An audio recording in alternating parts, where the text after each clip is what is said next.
I want to build on what Nancy talked about and get specifically into electric vehicle rate design. I think this is a very exciting area, both as a means to drive adoption of electric vehicles, but also to think about it as a resource on the grid, and especially around managed charging. Um, I am going to focus specifically on electric vehicle rate design for light duty vehicles or kind of, multifamily workplace charging, not for medium and heavy duty vehicles. In particular, as Nancy talked about, their vocations, the medium and heavy duty space, they require very kind of thoughtful ways to incentivize those specific vocations to respond to grid signals. And so we can talk a little bit more about that, but I won't cover that in any detail in this material. So with that, all right, we'll kind of just do a very quick overview of cost of service regulation. For many of you, this may be very obvious. Hopefully this will get some folks who are maybe newer in this space up to speed very quickly. Regulators in this industry set retail electricity prices and the terms of service, not markets. So in vertically integrated states, they set retail rates for energy and delivery of electricity, and in restructured states, just retail rates for delivery only. Importantly, these rates are intended to be reflective of the cost to serve customers. So what are the utilities' costs to serve those customers? They have to be prudently incurred to be included in rates. Assets have to be used and useful. Rates are considered fair and reasonable, and that in a vertically integrated, or not sorry, vertically, in an investor-owned utility environment, the rates also have to allow the utility an opportunity to recover its costs and returns that are comparable to what other entities would achieve. That's a lot of verbiage that I'm an economist, not an attorney. The attorneys spend a lot of time thinking about. Economists do as well. But it's, as we're going to talk about, it's kind of squishy. Like, what is used and useful? What is fair and reasonable? What is prudently incurred? But I think what I want to say is that that's an opportunity for us to think about the design of rates to achieve specific objectives. So it's the first day of May, which means summer is upon us. I think about like stone fruit and berries. So I also think about pie. So I'll use a pie example here, right? So in the design of rates, you have to start with the utilities revenue requirements. So think of this as the full pie of all of their costs, right? And so this includes return of and on their investments, maintenance expenses, labor, property, fuel and purchase power, taxes, all of those things. And it's equal to the costs to serve those customers each year. This is dictated as sort of, you'll hear this is test year. Some states define that in a historical environment, in a current environment, in a future environment. But importantly, that year is intended to represent the cost to serve those customers for that year. So that's the pie. Then what you have to do is you have to break that pie, you have to slice it up, right? And give slices of those pie to the customer classes. So this determines how much of that annual cost is the customer class's responsibility. And this is a key thing to start thinking about with EV rates. Who is the class of EV customers? Is it the residential class or is it EV owners, right? And so this is an important decision point that you all have to think about, at which you start to assign cost to specific customer classes. Traditionally, it has been based on their demand levels and sort of the size of those customers, but increasingly there's interest in classes based on attributes or technologies that they have. So rate design is about how each slice of that pie is collected.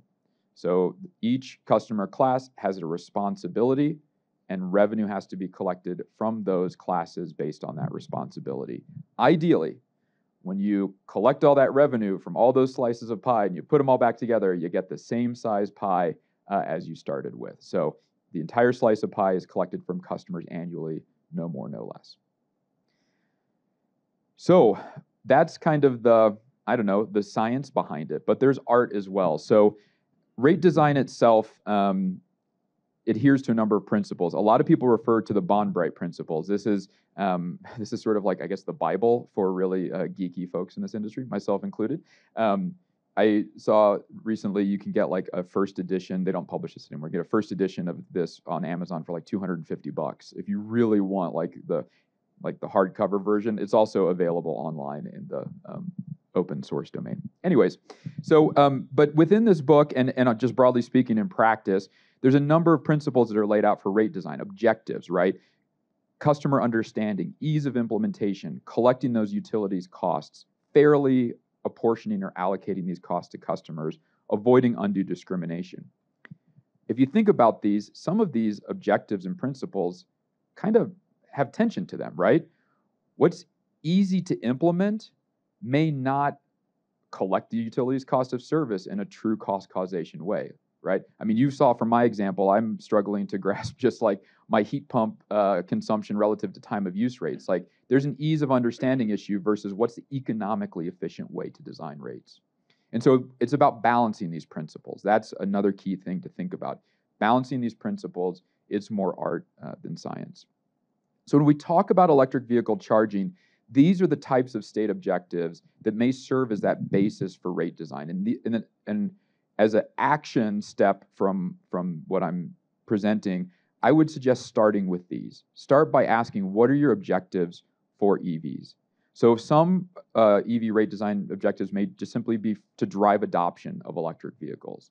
Some may be for grid management, for specific locations on the grid that you want to avoid driving load or dealing with operational issues. There's system economic efficiency objectives, right? Lowering the marginal costs to serve these electric vehicles. Reducing air pollution or other decarbonization goals may just be a criterion and objective, as well as affordability, right? Especially for low to moderate income customers. So these are the starting place to then discuss what's the more kind of fun piece, which is how you actually design these. So we broke EV rates down into these 5 components in our work.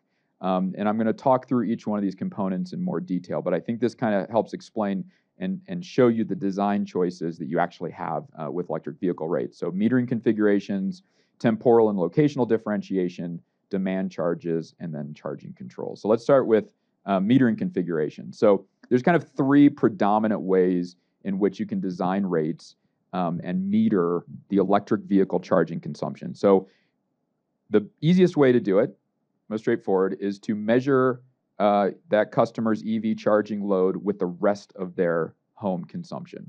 Using that utility single account meter, the EV charging load gets added to everything else, their dishwasher, their heating, their cooling, cooking, whatever it happens to be. But you can also sub-meter the electric vehicle charging consumption, right? And so that typically requires one of 2 things. One, a dedicated meter that runs a specific circuit to that charger and records that consumption specifically of the electric vehicle, and that would be like a utility account meter, a second meter there. Or this is an emerging area, actually sub-metering the electric vehicle charging through EVSE, which think of it as sort of the charger, or even the vehicle telematics themselves. So California is a state now that allows that telematics to be used to record and sub-meter electric vehicles. There's some other sort of pilots in other states.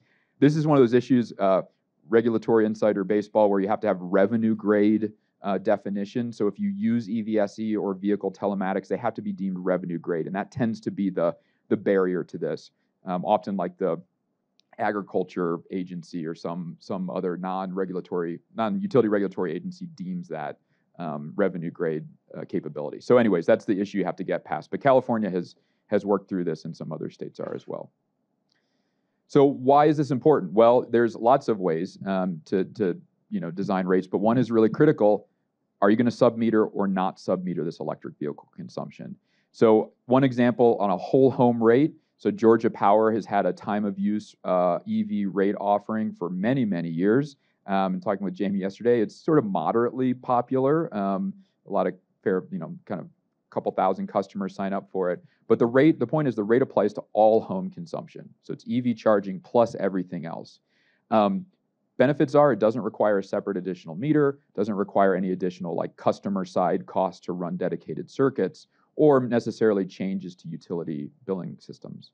But it can be a disincentive if you want to drive specific EV charging behavior and charge that customer specifically for the charging, or if like that rate is tiered, right? It disincentivizes adding new load if you tier that rate. On the other hand, another example from Austin Energy, they have a sub-metered electric vehicle rate. So dedicated account meter just for the electric vehicle, so that rate applies only to the EV usage and demand. This can be some additional costs. It's an additional meter box, a dedicated circuit, customer or the utility has to pay some are all of that. But that rate design can be sort of a clearer cost-based signal in those cases where you submeter. Temporal differentiation is another design element. So are you going to differentiate the rate based on the time of year, by seasonal differentiation, winter versus summer, by the time of day, so peak to off-peak or different hours of the day, or within the hour, as costs even change on a sub-hourly basis. So these are just figures. Actually, I think I used like KISO load for some specific days, just to show temporal differentiation. I used KISO loads to show temporal differentiation load over these periods. But you could also show and base your rates on temporal differentiation in system costs or emissions. So if decarbonization or air pollution is one of your rate design objectives, basing your rate on the temporal differentiation in emissions can help you achieve that objective more clearly. Or system economic efficiency is a goal. Temporal differentiation based on costs can help you achieve that goal.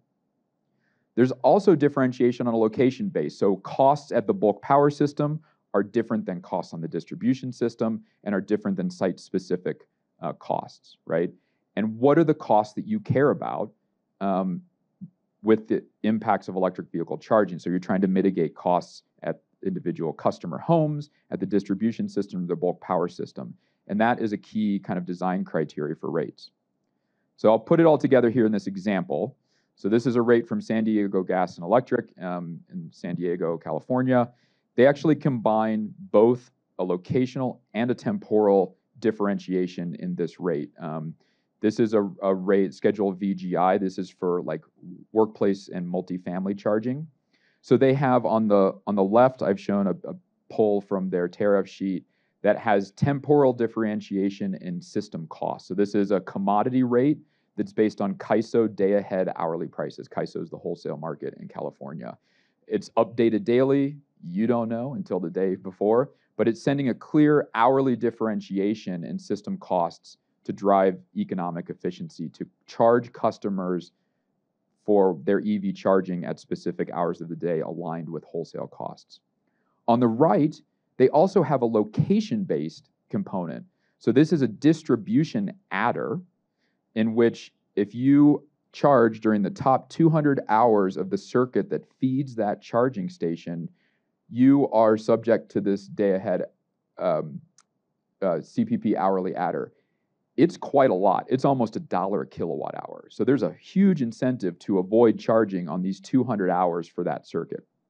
Now, how do you know that here's the top 200 hours?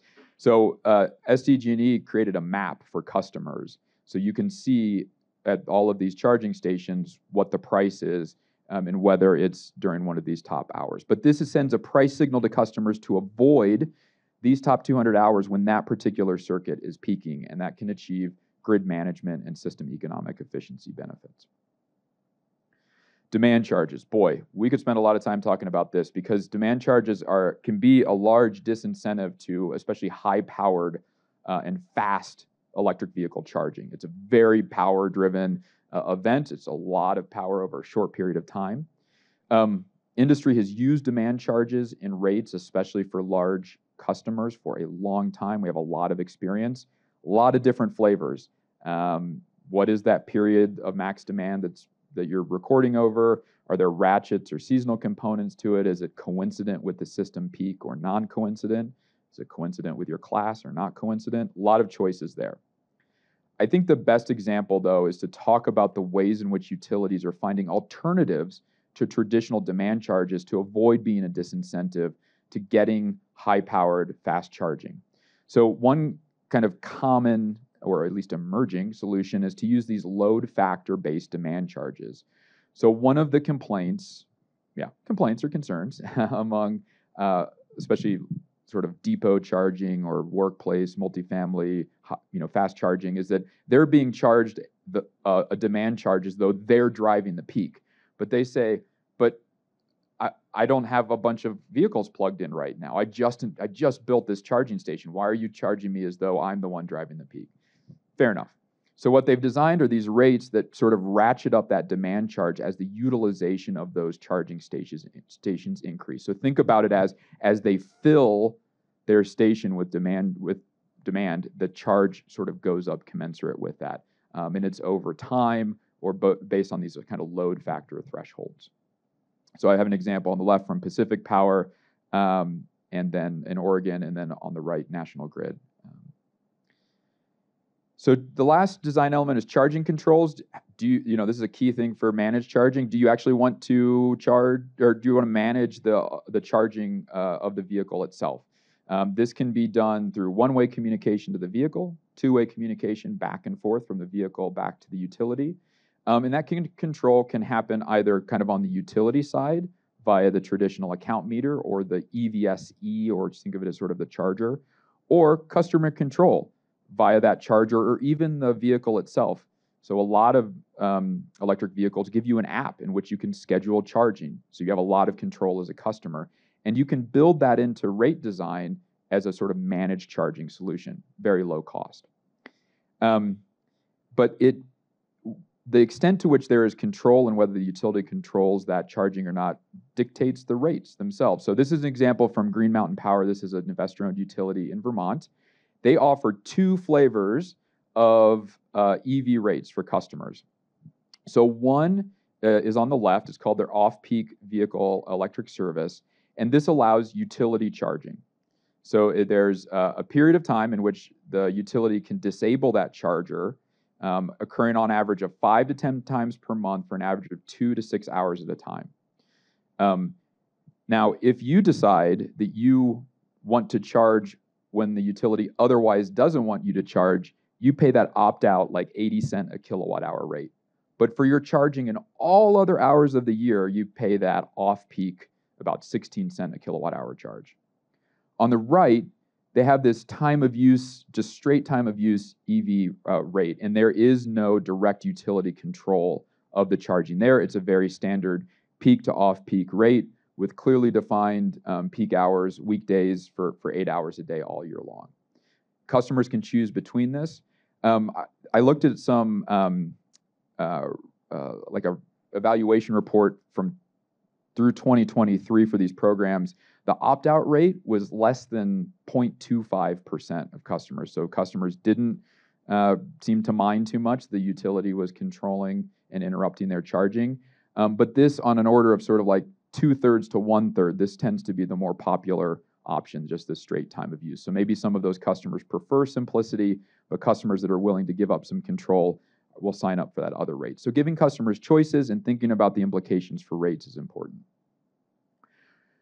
Rates alone, may not be sufficient to achieve your objectives. This is a report from SEPA a few years ago, but they looked at how rates are potentially combined with other incentives. So with or without rates, do you have a rebate for the vehicle, enrollment or participation payments or incentives, and then different kind of combinations of that. So I just want to be clear, as much as I love rate design, clearly, I don't think it's like the silver bullet to all of this, right? There's other incentives and ways to drive these objectives.